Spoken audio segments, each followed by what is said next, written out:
कहा था ना यूं सोते हुए मत छोड़ के जाना, मुझे बेशक जगा देना, बता देना। तुम्हें रास्ता बदलना है, मेरी हद से निकलना है। तुम्हें किस बात का डर था, मैं तुम्हें जाने नहीं देता, कहीं पे कैद कर लेता। अरे पागल, अरे पागल, मोहब्बत की तबीयत में जबरदस्ती नहीं होती।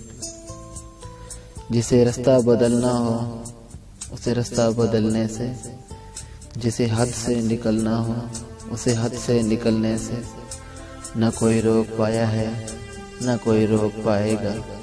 तो तुम्हें किस बात का डर था, मुझे बेशक जगह देते, मैं तुमको देख ही लेता।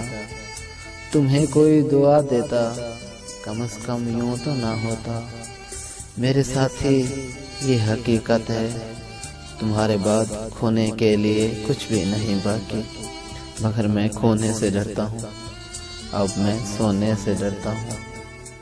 कहा था ना।